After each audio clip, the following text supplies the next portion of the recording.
Chapter 1. The Birthday Ambush. The ballroom shimmered with golden chandeliers and polished marble floors, each surface reflecting the extravagant opulence of the Stafford family. Waiters in crisp black uniforms floated between tables, balancing trays of champagne and hors d'oeuvres. The air buzzed with murmurs of wealth, power, and admiration. At the center of it all stood Dominic Navarro, dressed in a tailored midnight blue suit, his dark hair slicked back neatly, his expression calm but faintly amused by the spectacle. He hated attention, but he smiled for Bianca.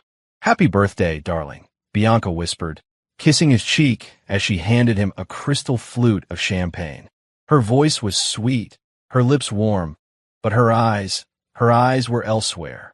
Distant, calculating. Dominic didn't miss it. "40 looks good on you," she added, louder now, drawing a round of polite applause from the gathering. Dozens of industry titans, politicians, and media faces had gathered in the ornate hall of Stafford Manor. The party wasn't just a birthday celebration. It was a public display of power, the kind Bianca and her father, Gilbert Stafford, relished. Dominic raised his glass. "Thank you, everyone, for being here tonight. It means a lot to me." "Speech," someone shouted from the crowd. He gave a nod, stepping forward toward the stage. A large screen behind him displayed a slideshow of photos. Family vacations, charity galas, business milestones. His life reduced to curated moments. Bianca joined him on stage, wrapping her hand around his arm, her diamond bracelet catching the spotlight. Just as Dominic opened his mouth to speak, Bianca pulled away. "Actually," she said brightly, taking the microphone from his hand, "before Dominic says anything, I have a little something for him." The crowd chuckled, expecting a playful surprise. Gilbert, lounging with a scotch in hand at the front table, smirked like a man who already knew the punchline. Dominic glanced sideways.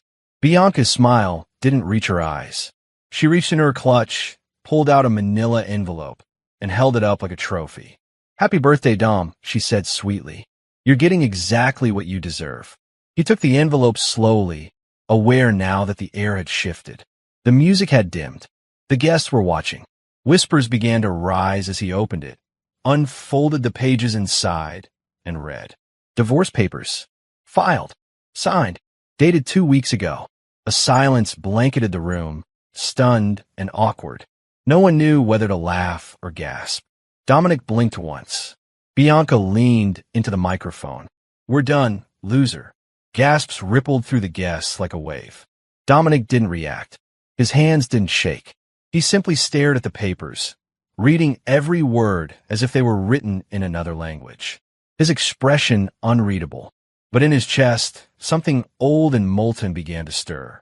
Bianca stepped aside, making room on the stage for a tall, smug man in a gray pinstripe suit. Preston Winters, her ex-lover, Dominic's former subordinate. Preston walked up as if he owned the air around him. Gilbert stood now, walking to the front of the stage with deliberate ease. He took the mic from his daughter and patted Preston on the back. "I'd like to take this moment to congratulate Preston," Gilbert announced, voice rich and commanding. "He's officially stepping into the role Dominic held at Stafford Holdings, effective immediately." The crowd froze. Dominic finally looked up. He said nothing. Gilbert continued, as if he were introducing a new model of luxury car. "This young man's vision, drive, and loyalty represent the future of our company. A fresh start, a new generation." Preston smiled, flashing white teeth. "Thanks, Gil. I won't let you down." "You've already let someone down," came a mutter from the crowd, but it was quickly swallowed by silence. Bianca smiled as if it were all a game. She took Dominic's untouched champagne from the podium and sipped it. "You can pack your trash and get out. Tonight. The board's already been notified." Dominic looked at her for a long, cold second. Then his eyes moved to Gilbert. Then Preston. No emotion, no anger, just calculation. A kind of calm that made people nervous, even if they didn't know why. Gilbert looked bored. "Clean out your desk tomorrow." With that, the three turned their backs to him. The crowd didn't know whether to clap or leave. The silence dragged like a corpse across marble. No one dared meet Dominic's eyes. Only one voice broke the stillness, a weak, uncertain, "Dominic, are you okay?" He didn't answer. He didn't move. Bianca's laughter echoed as she descended the stage with Gilbert and Preston on either side of her designer heels clicking against the stairs like gunshots. "You should have seen your face," she said to Preston. "God, that was satisfying." Preston chuckled. "Told you he'd go out quiet." Gilbert added, "Should have known from the beginning." Too soft to last. They walked toward the exit, laughing. Dominic stood alone under the bright stage lights, papers in hand, surrounded by silence, judgment, and thin pity. But no one noticed the way his jaw clenched. No one noticed how still his hands were, how unnaturally still. No one saw the way his eyes, dark and hollow, locked on the exit doors as if burning a brand into the backs of the three who had just gutted him in front of the world. He didn't follow them. He didn't move. He just stood there, watching. And behind his stillness, something ancient and ruthless awakened. Chapter 2. 3 days later, the calm before the storm. Bianca hadn't slept in over 48 hours. Her manicured fingers trembled as she tapped her phone screen, again and again, her voice cracking through yet another voicemail. "Dominic, please call me back. I don't know what's happening, but this can't be you. Just call me. Call me." She ended the call and looked at the screen. Call attempt 98. All to the same man she thought she'd crushed under her heel just 3 days ago. The same man who hadn't said a word when she destroyed him in front of 200 people. She sat alone in the living room of the penthouse. Once, it was a space of opulence and control. Now it was a tomb. The flat-screen TV displayed a silent news anchor mouthing the words "Federal Investigation. Stafford Holdings under scrutiny." Across the scrolling ticker, Preston Winters detained for questioning. Bianca buried her face in her hands. "What the hell did you do, Dominic?" 72 hours earlier, Dominic had vanished. No one saw him leave the party. No one knew where he went. His apartment was untouched. His company devices were wiped. Surveillance systems failed to track his car after it exited the estate. To the world, Dominic had simply dissolved. But Dominic Navarro wasn't running. He was reassembling. Beneath the streets of downtown Manhattan, far from the city's glass towers and trading floors, a steel door hissed open. Fluorescent lights flickered to life as Dominic stepped into a private operations room. On the walls, screens lit up with live financial data, satellite feeds, and encrypted comms channels. His team was already there, silent, efficient, deadly. Ezra, former NSA, now Dominic's chief tech strategist. Alina, ex-Mossad infiltrator, eyes sharp and voice sharper. Victor and Dennis, logistics and extraction, and when needed, wet work. Dominic removed his blazer and unfastened the top button of his shirt. "Phase 1, he said simply. Ezra nodded. "Already in motion. We've pulled back doors on Preston's old brokerage firm. He's been embezzling Stafford shares for years. Fraudulent disclosures to the SEC," Alina added. "We've linked 8 accounts. Offshore under strawmen. Evidence is strong enough to freeze them by morning." Dominic said nothing. Just watched the lines of code scroll across the screen. Ezra continued. "You sure you want to hit them this hard right away?" Dominic turned, voice calm as water. They chose the battlefield. Meanwhile, Bianca stared at her frozen bank app in disbelief. "Insufficient access," it read. She tried again. Same message. She called her banker. "Mrs. Stafford, I'm sorry, but due to a pending federal investigation, your accounts are under temporary lock." "What investigation?" she snapped. "I can't say, but I suggest speaking with your attorney." She ended the call, stood up too fast, and knocked over a wine glass. Red spilled across the marble like blood. "This isn't happening," she whispered. Then the knock came. Hard. Repetitive. Federal. She opened the door and immediately backed up. FBI jackets. 2 men, 1 woman. "Bianca Stafford?" the lead agent asked. Her voice caught. "Yes. We have a warrant to search the premises for financial records, digital correspondence, and communications between you and Preston Winters." Her mouth went dry. Why? The agent's eyes were clinical. "Stafford Holdings is under investigation. You're a material witness. Please remain inside and do not interfere." They walked in without waiting. Within minutes, her life unraveled. Flash drives seized. Laptops bagged. Personal phone cloned.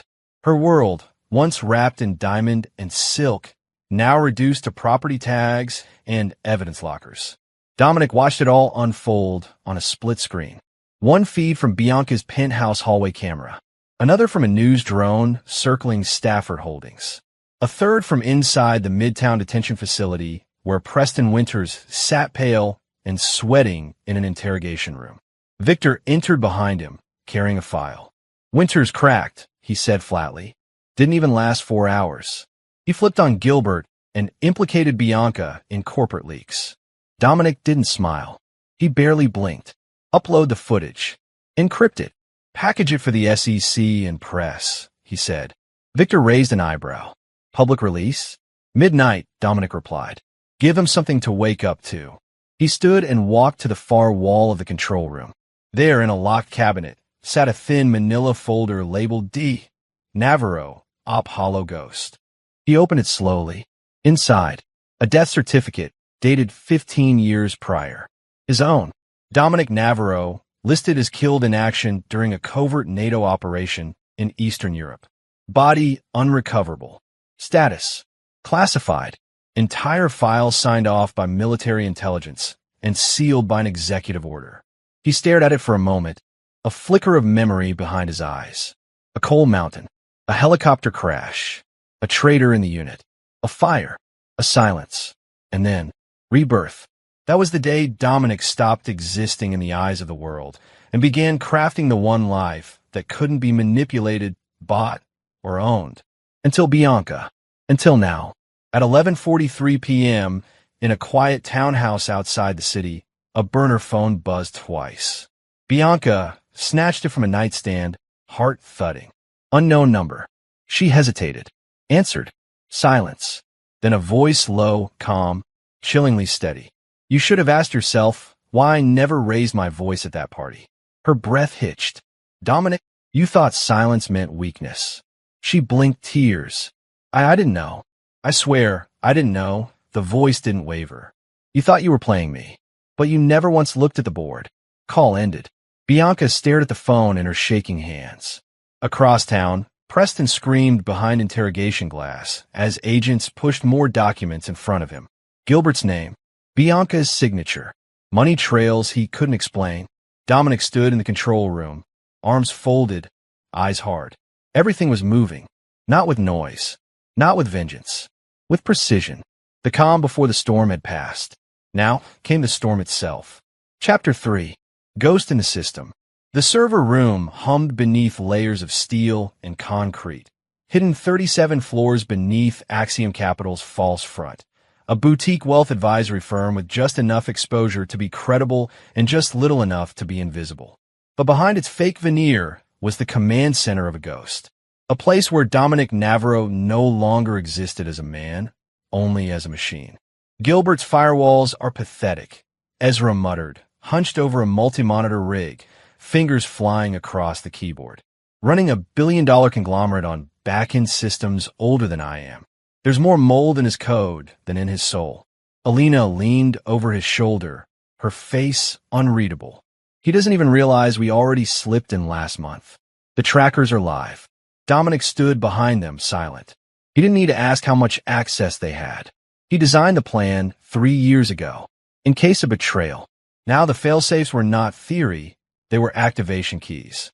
Ezra tapped a few keys. One screen split into 12, each showing Stafford Holdings' internal systems. Email servers, trading accounts, payroll flows, audit trails, executive VPNs, live boardroom feeds. Phase 2 initiated, Ezra confirmed. Dennis entered with a tablet, offering it to Dominic. Our dummy shell accounts are set to leak stock option anomalies starting 9 o'clock a.m. tomorrow. All traceable back to Preston's access credentials. We've mimicked his keystroke behavior. Flawless, Victor added. We'll tag it as insider trading for 2 IPOs Gilbert backed through offshore shells. SEC will smell blood. Start the drip, Dominic said softly. No fanfare. No gloating. Just execution. He walked over to the primary operations screen. A holographic projection showed a sprawling, interconnected web of corporations, shell companies, silent partners, and shadow assets, all tied to Stafford Holdings at the center. He stared at it like a man watching a condemned city from above. Gilbert's empire was a gilded skyscraper built on sand, and Dominic was about to send in the tide. At precisely 9:03 a.m. the next morning, Bloomberg released an anonymous leak citing financial irregularities in Stafford Holdings' overseas asset reports. At 9:12 a.m., a Reddit thread began going viral under the r/Wall Street Leaks sub, highlighting forged timestamps on two key Stafford acquisitions, flagged by a so-called ex-employee whistleblower. By 9:31, internal Stafford Holdings Slack channels were buzzing. Staff across departments began noticing restricted access to systems. Gilbert's CFO, Simon Marks, emailed IT. Can someone explain why half the 2019 audit backups are inaccessible and redirecting to dead nodes? They wouldn't get an answer, because there was no one left on the inside who wasn't being watched. Back inside the Axiom war room, Alina lit a cigarette and exhaled toward the vent. Stafford's internal auditor just ran a diagnostic trace on the leaked spreadsheets. They're panicking. Two execs in legal are messaging each other on Signal. Think they're about to jump ship. Let them, Dominic said. We need the rats to chew through the wiring before the floor gives out. Ezra laughed under his breath. Man's playing 5D chess with a flamethrower.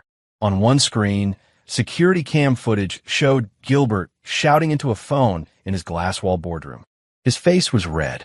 He slammed a folder down. Preston, handcuffed just 2 nights ago and freshly released on bail, stood across from him, visibly sweating.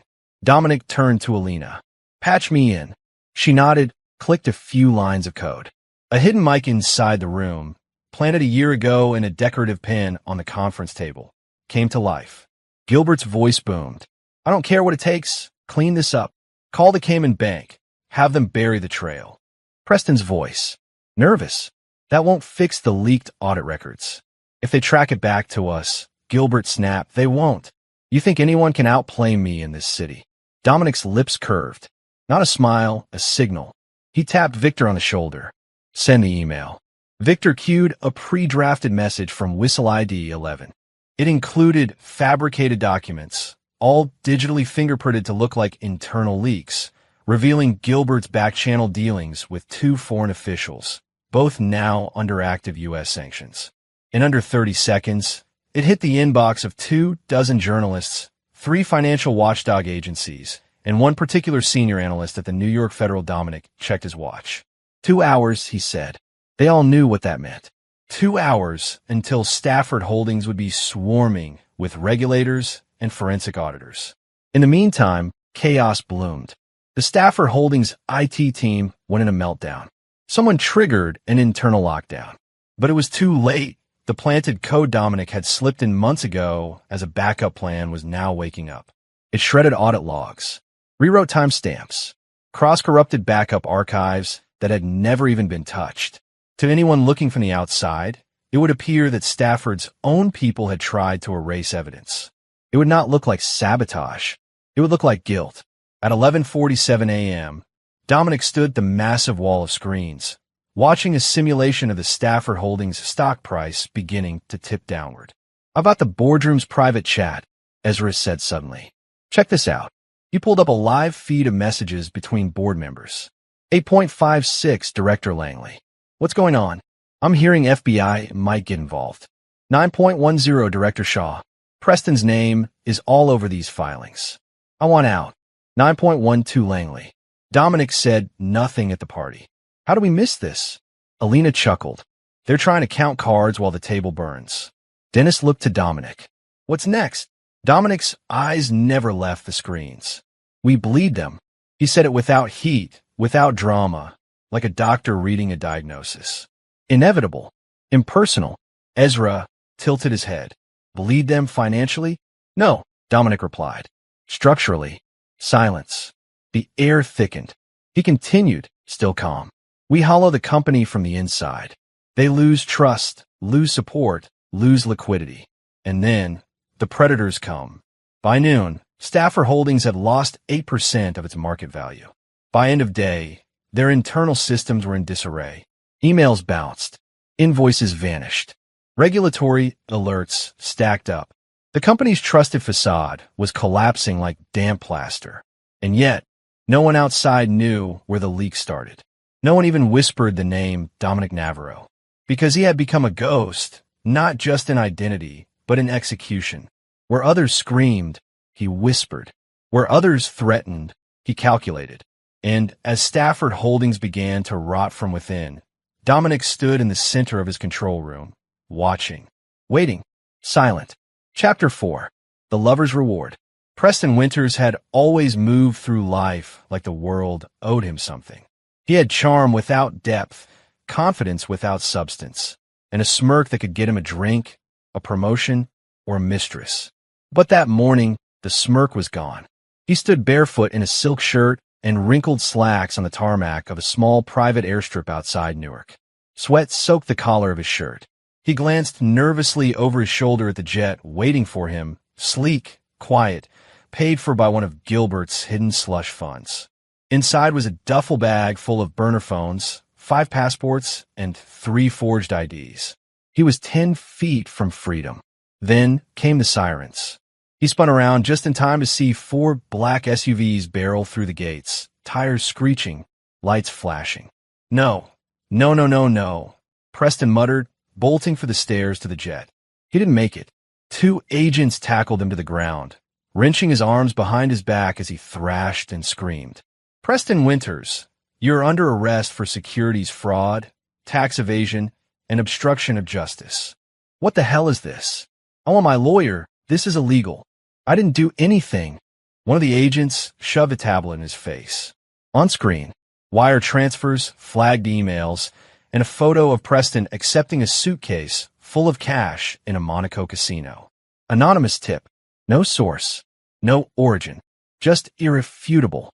As they dragged him toward the SUV, Preston caught a flash of light, a drone hovering silently above the airstrip, red recording light blinking. Watching. Broadcasting. Meanwhile, Bianca sat in the center of the marble-floored lounge in Gilbert's Long Island mansion, still in her silk robe, her phone shaking in her hand. Arrested? He was arrested? She whispered to herself, staring at the breaking news alert. The headline was brutal. Stafford Holdings COO Preston Winters detained in attempted escape. Charges include bribery and money laundering. Her mouth went dry. The room spun slightly. Her father was in the city, dodging press like a hunted animal. His firm's stock had dropped 16% in a single day. Board members were threatening to defect. Their flagship project had been suspended pending investigation. And now this. Preston, her golden ticket, her leverage, her secret lover, gone. She laughed once, short, bitter, then threw the phone across the room. It cracked against the fireplace and shattered. Damn you, Dominic, she muttered. As if summoned by his name, the estate attorney arrived minutes later, flanked by 2 assistants. Bianca barely looked at them.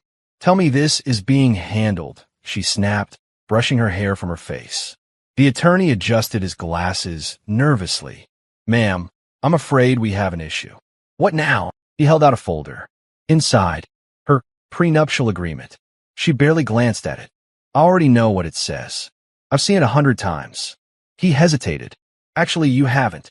Bianca's eyes narrowed. This isn't the version I signed. No, he said, swallowing. It was quietly amended 2 years ago. By mutual counsel. Approved by both parties. Signed. Bianca flipped through the document. Her eyes scanned the highlighted clause, heart thudding harder with every word. Clause 14C. In the event of proven infidelity by spouse B, all marital asset claims are forfeit, and spouse B shall retain only property held in her name prior to marriage. Spouse B, Bianca Stafford. Her jaw dropped. This isn't real. I never signed this. Digital signature and verification log confirm it, the lawyer said, almost apologetically. Initials match. IP trace shows your login. No, I didn't, she stammered, flipping faster now, finding more traps. Stock holdings? Gone. Joint properties? Gone. Vehicles, jewelry, travel assets, all filtered through Dominic's trusts. Her accounts had been locked days ago. Now she understood why. Her voice shook with fury. He set me up. He planned this, before I even cheated. The lawyer remained still. Bianca stood, throwing the folder across the room. He knew. That son of a bitch knew I'd cheat. She began pacing, panic rolling over her like crashing waves. Where is he? Where the hell is Dominic? No one answered. No one had an answer, because Dominic wasn't anywhere. And everywhere. An hour later, a butler approached quietly, nervously. Miss Stafford, he said, there's a situation. She turned to him, mascara smudged, robe now wrinkled. What now? There's a court order, he said, gently placing a white envelope on the counter. Effective immediately, you are no longer permitted residence at this address. She snatched the envelope and tore it open. Her eyes skimmed the first few lines. Eviction notice. The house wasn't in her name. It never had been. Gilbert had placed it in a company trust decades ago, and Dominic had quietly bought out that trust last year. She froze. This is my home. The butler didn't respond. Instead, 3 estate staff members entered, silent as shadows, already collecting her personal bags and boxes into a pile by the front entrance. No, you don't understand. I belong here, Bianca whispered. Then louder. Get your hands off my things. The butler held out her coat. Bianca slapped it from his hand. You can't do this. I'm his daughter. But the others weren't listening anymore. The front gates opened with a metallic groan. A Blacktown car waited just beyond, engine running. She looked around the grand foyer, the chandeliers, the marble staircase, the paintings she'd handpicked. All of it was slipping away. One of the staff tapped her lightly on the shoulder. It's time, ma'am. She turned to scream, at someone, at anyone, but there was no one left to scream at. Dominic didn't need to shout. He'd done what he always did, quietly, precisely. He'd removed her like a stain. As the heavy oak doors slammed behind her and the locks clicked into place, Bianca let out a scream, raw, furious, helpless, that echoed down the long, empty driveway. But the gates didn't open again, and no one came to answer. Chapter 5. Stafford Holdings falls. It began on a Monday, 8:03 a.m. sharp, just before markets opened. The security gates of Stafford Holdings' global headquarters in Manhattan groaned open to a sea of dark suits and polished shoes. But these weren't shareholders or clients. They were federal agents. FBI, SEC, IRS, all moving in coordinated silence, like hunters closing in on wounded prey. Within minutes, 20 armed officers flooded the lobby, escorted by 2 teams of forensic auditors carrying sealed briefcases. A federal magistrate stood in the center of the storm, holding a stack of signed warrants. The receptionist stammered, "Can I help? Why?" "We're here for Gilbert Stafford," one agent said flatly. "This building is now under federal investigation." Panic spread like spilled gasoline. Executives dropped phones. Assistants scrambled to shred papers. Legal counsel was on the 29th floor, too late to react before agents seized every server and communication node from IT. Outside, reporters and news crews were already gathering. Inside, the empire began to crack. Gilbert Stafford stormed out of his office 15 minutes later, red-faced and thunderous. "What in God's name is this?" he shouted, pointing a trembling finger at the lead agent. "Do you know who I am?" "Yes," the man replied calmly. "And that's why we're here." He handed Gilbert a packet, 163 pages thick, with exhibits, timelines, and allegations that spanned 2 decades. Gilbert flipped through it, face going pale. Offshore tax evasion, bribery of foreign officials, securities manipulation, falsified quarterly reports, insider trading, embezzlement. Each accusation meticulously backed by digital footprints, bank transfers, whistleblower testimony, and signed board emails. "This is garbage," Gilbert growled. "This is a witch hunt." "Then we'll let the courts decide," the agent said, nodding to his second team. "Seize all personal office devices. Backups too. Don't touch a goddamn thing." Gilbert roared, but no one listened, because it was already too late. At 10:14 a.m., CNBC broke the story. Federal agencies raid Stafford Holdings HQ. Major investigation into 20-year financial crime conspiracy. The news spread like a virus. By 10:40 a.m., Bloomberg, Reuters, and the Wall Street Journal were running segments. Each article came with attachments, scanned documents, emails, whistleblower quotes, all anonymously sourced. No one knew where the leaks were coming from. No one realized that Dominic Navarro had written every word. In a secure room beneath Axiom Capital, Dominic sat with Ezra, Alina, Victor, and Dennis. Screens flickered with live news footage, wiretaps, security feeds, and market dashboards. Ezra leaned back, whistling. They're bleeding from every hole. The SEC just froze 3 Stafford subsidiary accounts, Alina added. And the Cayman partners are now denying they ever authorized the real estate trades. They're trying to wipe their hands clean. Victor chuckled. Even the rats are abandoning ship. Dominic didn't speak. He watched silently as the Stafford Holdings stock ticker began to fall, red lines dipping further with each passing minute. Headlines rotated like funeral bells. Stafford CFO resigns midday afternoon. Shareholders demand emergency meeting. Internal emails implicate executives in a legal trading scheme. Do we leak the second wave? Dennis asked. Dominic nodded once. Ezra executed the command. Within seconds, a fresh leak reached over 100 inboxes. Journalists, federal attorneys, state regulators. This one included a voice recording, Gilbert laughing in a 2021 board meeting, bragging about how nobody in the SEC has the balls to audit me. The soundbite was immediate headline gold.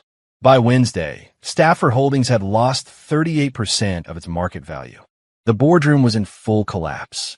4 directors had resigned. 2 others had turned state's witness, hoping to avoid prosecution. Gilbert sat alone in his corner office, blinds closed, whiskey glass shaking in his hand. His phone was dead. His legal team wasn't returning calls. He stared at the television, sound off, but headlines looping mercilessly. Gilbert Stafford, America's fallen tycoon. FBI seizes more Stafford assets. AS new evidence surfaces his legacy. His name was now a punchline.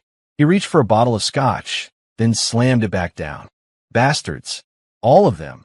He turned to the camera crew already waiting in the boardroom for a previously scheduled live interview with CNBC. They had begged him to cancel. He refused. Let them see the real me, he muttered. He didn't realize how true that would become. At exactly 3:00 p.m., CNBC cut to a live feed. The anchor introduced Gilbert Stafford as a man under fire, facing the fight of his life. The screen split. On one side, the anchor. On the other, Gilbert. Gilbert's face was gaunt. He hadn't shaved. His tie was loose, his eyes bloodshot. The anchor began gently. Mr. Stafford, are the allegations true? No, Gilbert snapped. They're lies. Fabrications. Planted evidence. Do you know how much good I've done for this economy? The anchor blinked. Sir, we've seen internal documents. I don't care what you've seen. Gilbert roared, slamming his palm against the desk. This is a witch hunt orchestrated by someone. Someone out there who wants to see me fall. And I'll find them. His voice cracked. Then something in him broke. Live. On air. For millions to see. He began rambling. Incoherent accusations. Swearing. Sweat dripping down his face. He tore off his microphone. Knocked over a water glass. And finally stumbled off camera, cursing under his breath. The screen went black. The anchor looked horrified. Back in Axiom's bunker, Victor leaned toward the screen. That's it. That's the moment. Public collapse. Alina nodded. He'll never recover. Dominic remained still. A whisper of emotion flickered behind his eyes. Not joy, not pride, just quiet confirmation. This wasn't revenge for him. It was consequence. The following morning, 1,000 headlines painted Gilbert as the face of American corruption. Stafford Holdings board issued a statement. We are cooperating fully. Mr. Stafford is being placed on indefinite leave pending the outcome of federal investigations. Translation. He's done. One by one, the pillars of the empire crumbled. Stocks, partners, trust, legacy. and not a soul suspected the quiet, ghost-like man behind it all. Because Dominic Navarro didn't exist. Not officially, not legally, not anymore. But his fingerprints were everywhere, on every email, every leak, every wiretap, every whispered tip. It was a war of patience, of precision. And by week's end, Stafford Holdings, once untouchable, lay in ruins. Chapter 6. The Woman Who Knew Too Late. The walls of Bianca's once luxurious penthouse apartment now felt like a prison. Not metaphorically, literally. 2 federal agents were posted outside the entrance. The living room was half empty, art and antiques seized by the government. Her designer shoes lined the marble floor like hollow trophies. The silence was unbearable, broken only by the ticking of the antique grandfather clock. She sat on the edge of a velvet couch, staring at the door, waiting, hoping, dreading. Then a knock, not from a front, the service entrance. She rose like a ghost, slid across the cold tiles, unlocked the private side door, and opened it slowly. He stood there, coat collar turned up, eyes unreadable. Dominic. She hadn't seen him in nearly a month. He looked different, sharper, colder, not disheveled like a man ruined, but composed like a man in control. "Hi," she whispered. He said nothing, just stepped inside. For a moment, neither spoke. Bianca tried to breathe evenly, but her voice betrayed her as she gestured toward the sofa. "Please, sit. I didn't think you'd come." Dominic sat wordlessly, eyes scanning the room, not in nostalgia, but calculation. "I had to," she continued, twisting her fingers. "They've frozen everything. My cards, my accounts. The car's gone. The house is its next. They say I might face charges for laundering if I don't cooperate." Still silence. Her voice cracked.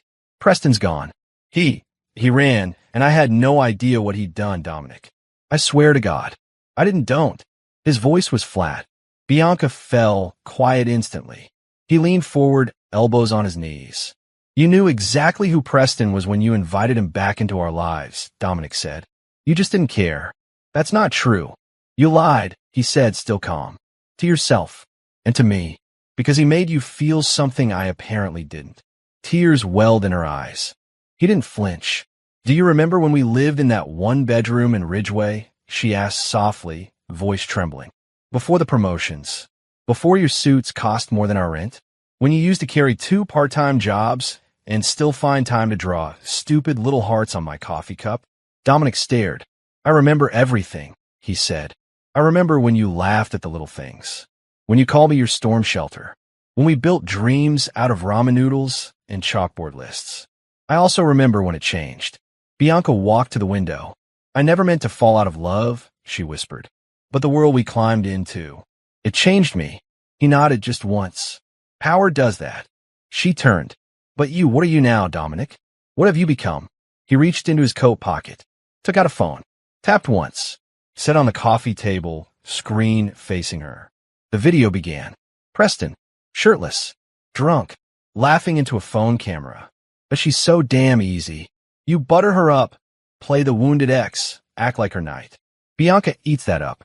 Poor girl never even realized Gilbert was dangling the promotion like bait. God, she thinks she chose me. What a joke." Bianca stared in horror. Her knees buckled. She sat down slowly, a hand clutched over her mouth.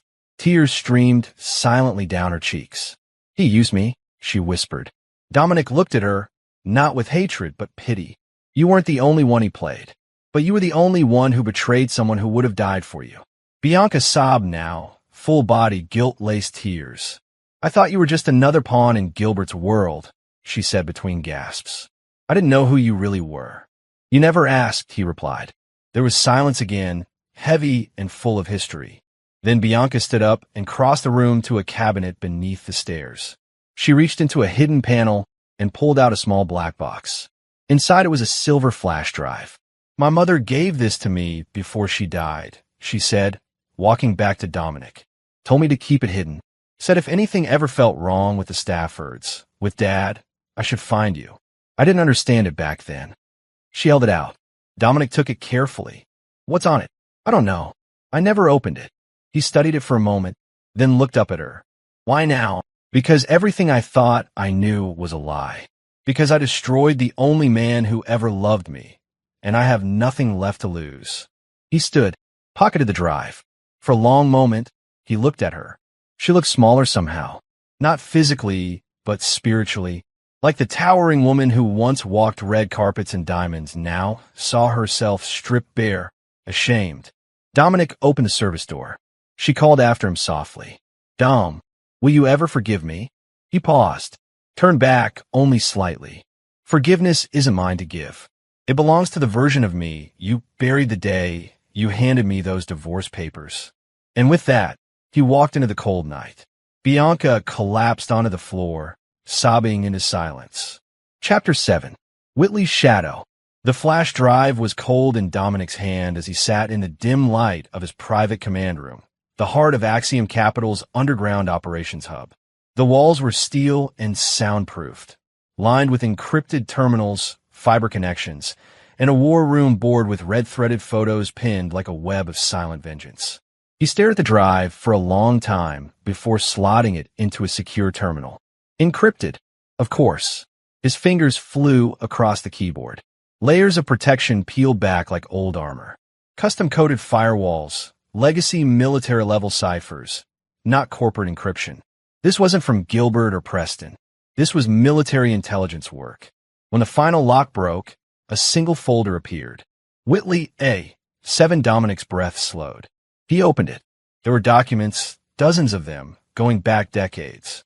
Photographs, intercepted memos, surveillance logs, contracts with redacted names, even psychological profiles. But what caught his eye first was a grainy image dated June 12, 1996. His parents, Joseph and Mira Navarro, standing outside their foundation's headquarters, smiling, innocent. The next image was of their car, burnt, twisted metal, emergency responders surrounding it. Beneath it, a scanned report labeled vehicular sabotage. Cause, mechanical breach. Subject, confirmed fatalities. His heart dropped. All these years, Dominic had believed the car crash that killed his parents was an accident, a cruel twist of fate. But this confirmed what the nightmares had hinted at for years. They were murdered. And then another name emerged, one that hadn't crossed Dominic's mind since his Black Ops days. Bradford Whitley. He clicked on a subfolder. Dozens of files exploded onto the screen. Dominic's eyes scanned the first page, a CIA summary marked eyes only. Bradford Whitley, strategic intelligence asset turned rogue operator. Suspected in covert economic warfare activities across South Asia, South America, and Western Europe. Highly networked. Power broker. Shadow-level access to civilian and military finance sectors. Another document detailed his connection to Stafford Holdings, private investments routed through blind shell companies, merger approvals influenced through bribery, covert manipulation of IPOs to crush family-owned rivals. And at the center of it all, Operation Emberglass, coded mission dated 1995. Objective: eliminate the Navarro Foundation before launch of Financial Ethics Initiative. Prevent exposure of illegal private equity funneling to international black markets. Orchestrator: Bradford Whitley. Method: internal sabotage, political framing, clean removal of founders. Dominic's hands gripped the edge of the desk. He remembered now the whispers during his time in military intelligence. Rumors of a man who pulled strings in silence, who didn't just kill people, he erased their legacy, their memory, their very fingerprints from history. Whitley wasn't just a villain. He was a ghost maker. And Dominic, the child left behind from one of his erased families, had been a loose thread he never noticed. Until now, the second revelation hit harder, buried deep in a personal journal entry, presumably written by Bianca's mother, with a line that chilled Dominic's blood. Bradford's idea to push Bianca toward Dominic is clever. Gilbert's cooperation is secured. With Dominic emotionally bound, we can ensure control over his assets once he comes into power. The boy doesn't even know what he really is. He stopped breathing. He read it again and again. Bianca wasn't just someone who'd betrayed him in the present. She was part of a plan to bind him emotionally, legally, strategically to the same family that helped orchestrate his family's destruction. He'd been groomed. From the moment they met, everything had been orchestrated. The chance encounter at University Mixer, the way she latched onto his hunger to prove himself, the way Gilbert offered him a job just weeks after they began dating. He had been played like a violin, tuned for a symphony of ruin. Dominic stood. His breath came slow and even. He didn't rage. He didn't scream. He didn't even cry. Instead, he opened a glass case embedded in the wall. Inside, wrapped in black cloth, was his old military tag, the one listed Kia years ago. He hadn't touched it in over a decade. The name etched into it didn't even exist anymore in public records. But now it mattered. He wrapped it around his palm, letting the cold metal dig into his flesh. Behind him, footsteps echoed. Victor entered, eyes scanning Dominic's face. "You saw it," he said quietly. Dominic nodded once. Victor exhaled. "We suspected for years, but we could never prove it. Not until now." "It's all here," Dominic murmured. "Every piece." "What do we do?" Dominic turned toward the giant board, the one covered in photographs, red strings, news clippings. He walked to the far edge, where there had once been a space left blank. A mystery. A void. He picked up a fresh pen, placed Bradford Whitley's photo there, connected him to every corner of the board, to Gilbert, Bianca, Preston, the Navarro Foundation, even Axiom Capital's early investors, some of whom were sabotaged before Dominic ever launched. Whitley had been hunting him before he even knew who he was. "This wasn't betrayal," Dominic said, voice like stone. "This was war. Started long before I was old enough to fight it." Victor stepped back. "Then it's time we finish it." Dominic's eyes burned with ice. "No," he said. "Not finish it. Unmask it. I want the world to see him, the man who erased my family, my name, my life.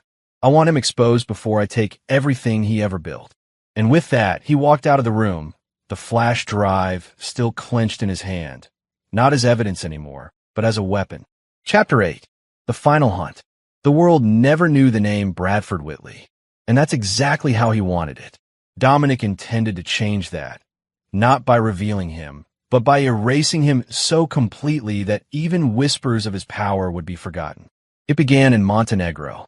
A shell corporation called Corvex Holdings, registered under 3 layers of falsified ownership, led to a single offshore server cluster. Victor hacked the encrypted ledger in under 36 hours. What they found was a constellation of money laundering routes, silent financial arteries that pulsed with billions, funds that touched arms dealers in West Africa, biotech startups in Shanghai, and real estate ghosts in New York. Every one of these nodes, Dominic said coldly, circling multiple spots on the screen, feeds into the core. Tear them out. I want him exposed. I want him vulnerable. I want him human. The operation was called Nocturne. It spanned 9 countries, 2 continents, and 5 time zones. Alina infiltrated a Geneva-based wealth management firm posing as an auditor from the Swiss Financial Markets Supervisory Authority. Within 2 days, she extracted a full list of internal fund transfers and seized over $400 million in hard assets. Ezra went underground in Bogota, where a false ID tied to Whitley had acquired a network of informants running crypto scams. He flipped the local tech team in one night with a suitcase full of clean passports and one whispered name. Navarro. By week's end, Dennis had tapped into a private surveillance feed in an estate outside Naples. A bald, thin man, Whitley, walked the perimeter every morning at 6:03 a.m. with a cane and an armed bodyguard. "I've got eyes," Dennis reported. "But the place is fortress grade. Ex-military perimeter, coded gates, RF jammers." Dominic studied the layout. "He thinks he's invisible. Let's show him what it's like to be seen." They struck at dawn. It wasn't a loud breach. It was surgical. Alina lured the guards out with a spoofed emergency alert on their internal comms. False reports of a compound breach. While they scrambled, Dominic and Ezra slipped in through the rear greenhouse using blind spots mapped out from drone footage days earlier. Whitley was in his study, unaware. Dominic stepped through the door like a shadow re-entering the past. Whitley looked up, eyes narrowing. You made it further than I expected, he said, voice like gravel. But you won't pull the trigger. Dominic didn't blink. I'm not here to kill you. Whitley chuckled. Then you're a fool. I'm here, Dominic continued, stepping closer to erase you. The silence that followed was more dangerous than a gunshot. Whitley tilted his head. You've already ruined my systems. I know. I've watched the holes widen for days. But if you think this ends me, Dominic tossed a small tablet onto the desk. The screen lit up with a deep blue interface, Whitley's private vault access. Every file, every ledger, every blackmail asset. We took it all. Whitley's eyes flicked to the tablet, and for a moment, just a moment, the predator inside him vanished. Dominic circled slowly.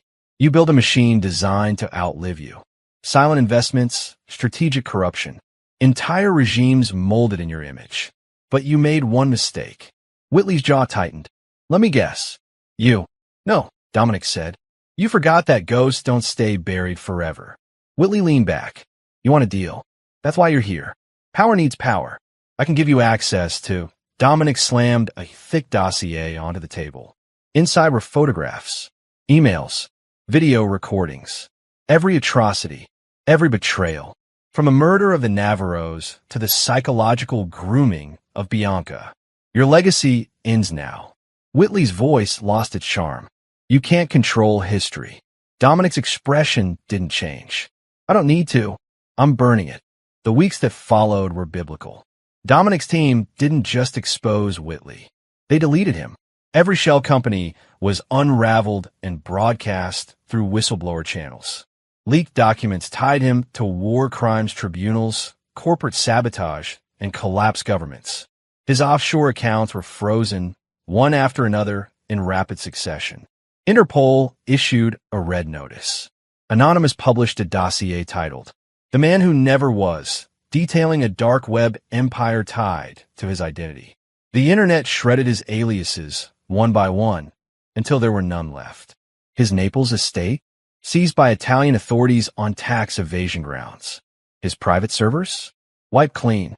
Within 14 days, Whitley was a non-entity. But the final blow came at midnight. Dominic uploaded one last file, a keystroke bomb that activated inside every single backup system Whitley had ever created. Every digital asset he'd buried, every contingency, every name vanished. Backdoors sealed, aliases broken. The legacy was gone. Whitley was caught crossing the border into Moldova on a false passport under the name Marcus Drell. No fanfare, no agents, just a border officer and a quiet arrest. They didn't recognize him. He was no longer anyone. Back in Axiom's command center, Dominic watched the footage in silence. Victor stood behind him. He's done. Dominic nodded once. Good. And you? Alina asked, leaning on the wall. You satisfied? He didn't answer at first. His gaze stayed on the screen. Whitley in handcuffs, head low, escorted into a processing facility where no one knew what he'd done or who he'd been. The world would forget. And that was the point. I don't want to be remembered for revenge, Dominic said finally. But I do want to be remembered for finishing what he started. Ezra raised an eyebrow. Finishing? Dominic turned off the monitor. No, he said, correcting. And with that, he walked away, not triumphant, not angry. Just cold. Just finished. Chapter 9. Empty Thrones. The rain fell in slow, steady sheets against the vast glass window of Dominic Navarro's high-rise office. The city below, a sprawling labyrinth of light and steel, glittered faintly beneath the gray sky, indifferent to the man who watched it all from above. Dominic stood alone. The silence of the room was thick, almost suffocating. Outside, the world moved on. But inside, time felt frozen. The empire that had once mocked him, crushed him, tried to erase him, was gone. Gilbert Stafford was in prison, his name now synonymous with corruption and disgrace. The man who had once ruled boardrooms with an iron fist now shuffled down cold, sterile corridors, stripped of power and dignity. Preston Winters, the snake who had slithered into Dominic's life disguised as an ally, was behind bars too, his own empire dissolved and his plans ruined. His laughter, once a weapon against Dominic, was now a distant memory muffled by steel bars. Bianca was isolated, bankrupt, a shadow cast out from the halls of wealth she had once owned. Her assets frozen, her reputation in ruins. She wandered like a ghost in a house that was no longer hers, a queen dethroned. Bradford Whitley, the shadow puppeteer, had vanished from the world. Rumors circulated of his arrest, his exile, or perhaps his death in some foreign land. None mattered anymore. And Dominic?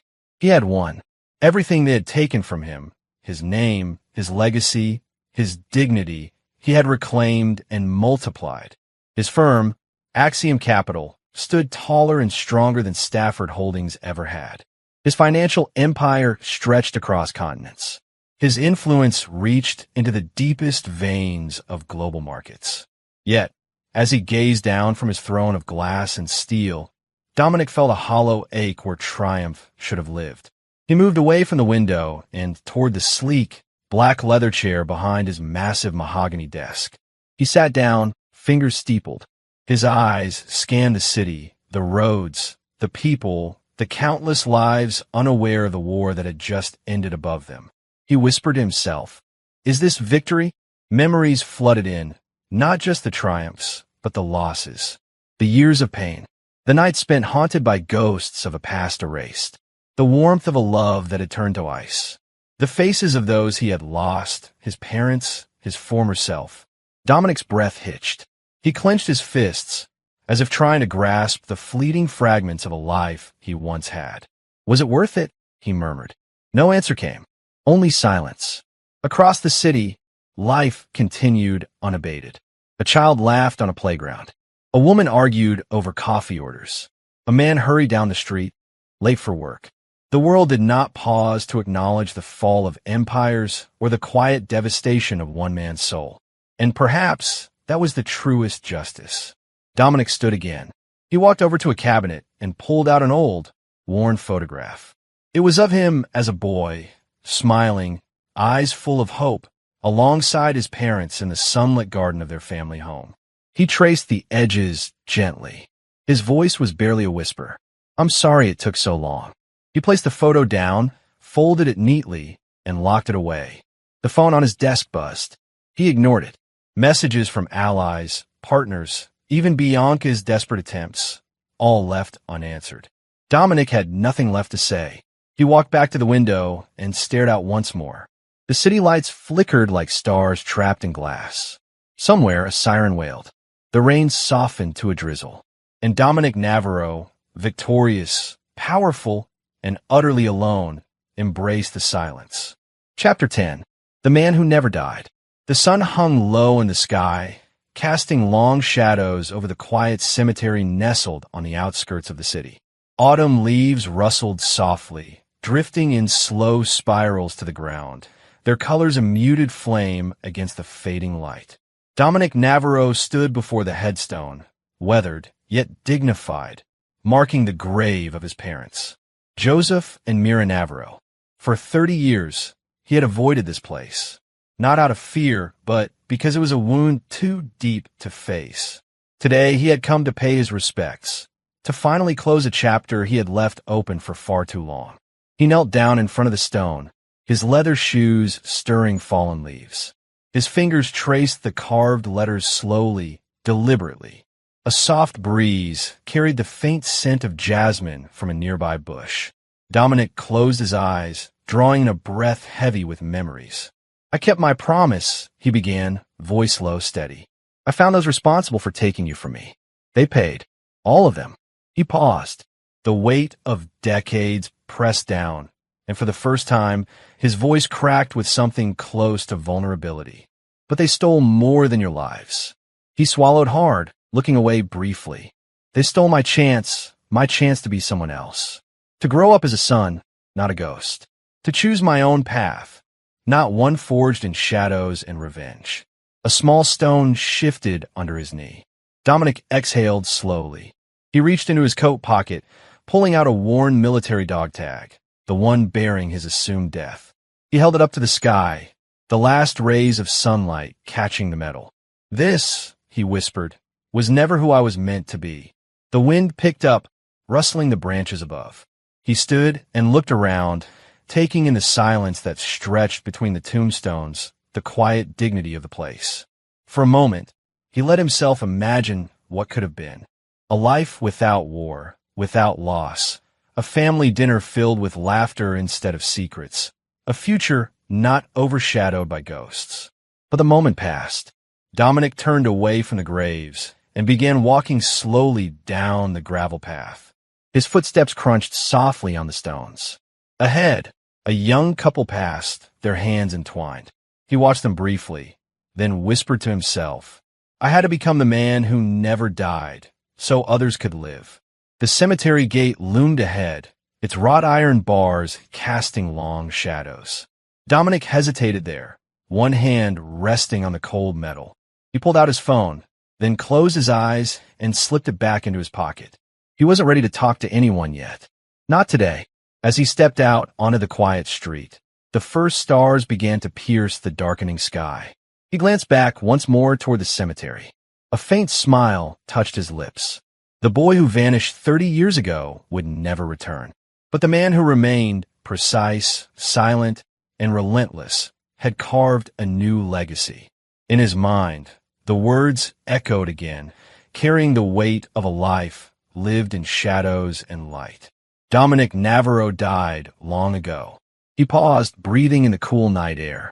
What's left is justice. With that, he disappeared into the night, a figure shaped by pain, forged in loss, and driven by a purpose that was far from over. Chapter 11. The Girl in the Coffee Shop. The morning fog curled lazily over the small town's main street, softening the edges of brick buildings and shop windows. It was the kind of town where everyone knew your name, or at least thought they did. But Dominic Navarro no longer answered to that name. Not here. He walked down the quiet sidewalk with a purposeful, measured step, his dark coat pulled tight against the chill. His face was unfamiliar, features softened and shadowed under a worn cap. The weight of years, victories and scars alike, clung to him like a second skin. His destination was a modest coffee shop, a place where the scent of roasted beans mixed with fresh bread and morning chatter. It wasn't the city. It wasn't the boardrooms or the bright lights. It was something quieter, something simpler. Dominic pushed open the door, and a small bell chimed softly. Inside, the shop was warm, with sunlight filtering through lace curtains. A handful of regulars sat at tables, their conversations low and unhurried. The barista, a young woman with a cascade of dark hair and sharp eyes, glanced up briefly, offering a polite smile before returning to steaming milk. Dominic took a seat at the corner table, the one with a cracked leather chair and a view of the street. He pulled out a small, battered notebook, flipping it open to a blank page. As he waited, he noticed her. She was behind the counter, wiping down the espresso machine with slow, deliberate movements. Quiet, observant. There was something in the way she moved, a calm precision that felt familiar. Like she knew how to disappear without being noticed, but chose not to. Their eyes met briefly across the room. A flicker of recognition, or maybe curiosity. Dominic's fingers tightened on a notebook. The barista approached, her voice soft but clear. "Coffee." He nodded. "Black. No sugar." She smiled, a hint of something unreadable. "Coming right up." As she prepared the drink, Dominic watched her. There was a steadiness there, a quiet strength beneath the gentle exterior. When she placed the cup before him, their eyes met again. "I'm Lila," she said, extending a hand. "Dom," he replied, shaking it firmly. Lila lingered for a moment, then glanced toward the notebook. "Writer?" she asked. He hesitated, then nodded. "Sometimes. It depends on the story." She tilted her head, intrigued. "What kind of stories?" "Stories about people who lost everything, and what they did to get it back." Lila smiled softly. "Sounds like a tough story." Dominic looked out the window, watching the fog lift from the rooftops. Tough stories don't always end the way you want. Lila leaned on the counter. Maybe they don't, but sometimes they lead to something new. Their conversation hung in the air, unspoken but charged. Over the next few days, Dominic found reasons to return to the coffee shop. Each visit was quiet, simple, a moment of normalcy he hadn't allowed himself in years. Lila listened without pressing, her presence a steady anchor. One afternoon, as rain tapped lightly on the window panes, she slid a book across the table. "It's a collection of poems," she said. "My grandmother wrote them. She believed words could heal." Dominic accepted it, fingers brushing hers briefly. He opened the book and read the first poem aloud, his voice low and steady. "In the quiet, we find the broken pieces, and with each dawn, they start to shine." He looked up at her. "Maybe that's what I'm searching for." Lila nodded. "Maybe you're ready." But beneath the calm, Dominic's mind remained alert. Shadows lingered at the edges of his thoughts. Old enemies, unfinished battles, and the weight of a past that refused to die. He knew peace was fragile. A single misstep could shatter it. One evening, as the shop closed and twilight settled, Lila asked quietly, "Do you ever miss the life you left behind?" Dominic paused, the question hanging between them like a whispered secret. "I miss the person I was before it all began," he admitted. "And the man you became?" He smiled faintly. "He's still here, just quieter." Lila reached across the table, her hand covering his. "For whatever comes next, you don't have to face it alone." Dominic stared out at the darkening street. The lights flickered on, casting long shadows. He squeezed her hand, a promise without words. Then he whispered, barely audible, "This isn't the end." Outside, the fog began to creep back in, swallowing the edges of the town. Inside, the warmth of the coffee shop held strong. And in the quiet, two lives poised on the edge of new beginnings or perhaps new wars.